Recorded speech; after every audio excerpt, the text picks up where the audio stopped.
Hi everyone, you're welcome to the Trillionaire Math. In today's video, we'll solve problem on integration by parts. Let's get started. If you remember, u x vx is a product rule, is a product function. Okay. When I differentiate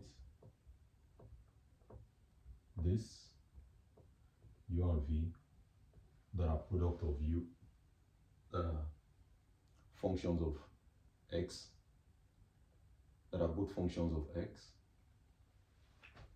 it's keep u constant, differentiate v, plus keep v constant, okay, and differentiate u. Now, to get a formula of how to integrate or to do an integration by part, let's integrate both sides. Integrate both sides of this equation. Integrate both sides, okay, of equation EQ. Would have that one do this side. I would have u v, both functions of x, and this side would have integral u v prime plus the integral of v u prime. Okay, now let's make this side the subject of this expression, and that's integral. You can actually make any of this, but let's just make this side u v prime will be equals to u v minus integral of v du. Okay, now what I have here, I'll put this in the box. This is the formula we would use to solve integration by parts problem. So whenever I'm giving any function to integrate, if those functions are if they are products, if I say for instance you have exponential multiplying with the trig function, one of them will take a u, one of them will take a v prime. So that's the rule. And then you find u, you find what your v will be, subtract, integrate v u prime. Let's take an example. Example 1.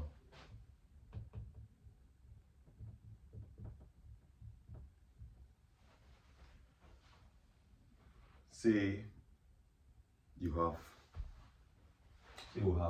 integral x cos x dx.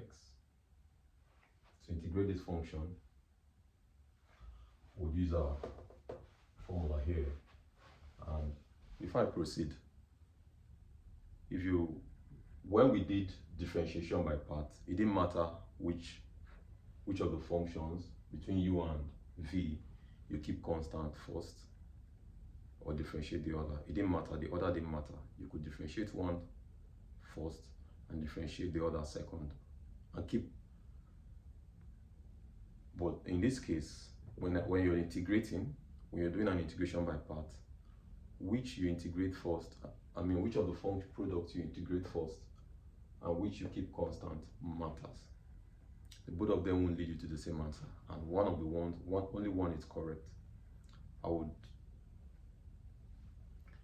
give details through my workings here. How do I know which to integrate first, and how do I know which to differentiate and which to integrate? Now, to know that, there is an acronym that is called LIAR-K. This means logarithm, log, I means inverse, A stands for algebra, T stands for trig, E stands for exponential.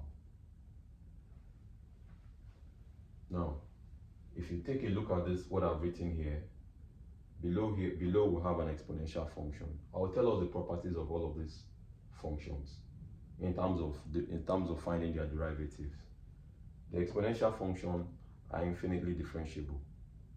Okay, the trig is also infinitely differentiable. The algebraic functions are not infinitely differentiable. If I give you, so long as their power is finite, they are not infinitely, they are not infinitely. Once the power is finite, obviously a polynomial or a quadratic, an algebra will always have finite power, so they are finitely differentiable. Now if you go up from exponential down to log, you see as you ascend this let's call it stairs, you will notice that you move from infinitely differentiable function down to finitely differentiable function. Okay, so now with this in mind,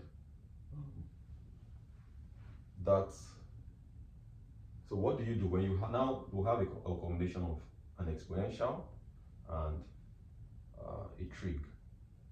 So what do we do? Make the exponential, the one mostly at the top here, make that u. So we say let u be equals to x, okay, and then our dv will be equals to cos x dx.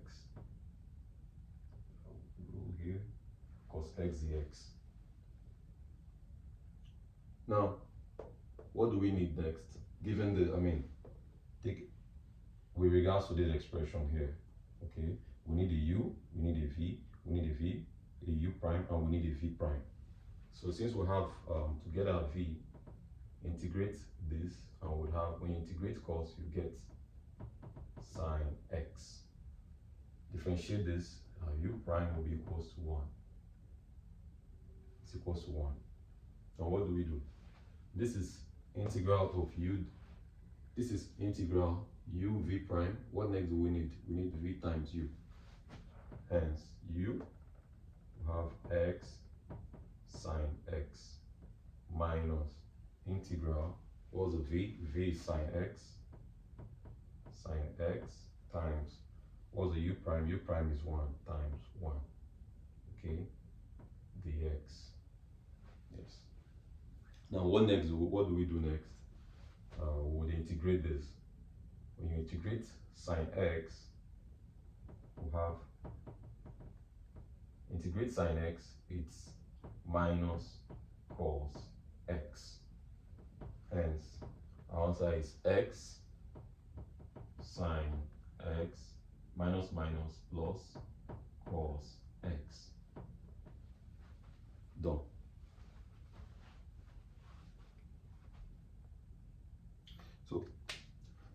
So the key you need to have in mind here, or the key thing you need to keep in mind here, is just having this acronym in mind, LIAT. Once you have a product, if you're given an integral of, if you're given a problem to integrate and it's a product, what you want to integrate is a product, look out on the table for which function you want to make the u, and given what I've told you, look out for the one to make the dv. Integrate the dv to get this, differentiate the u to get this, and then do your combinations. You can see these are just and actually do your substitutions, okay, into the formula, and then there you go, everything works out. Now, just in case if you want to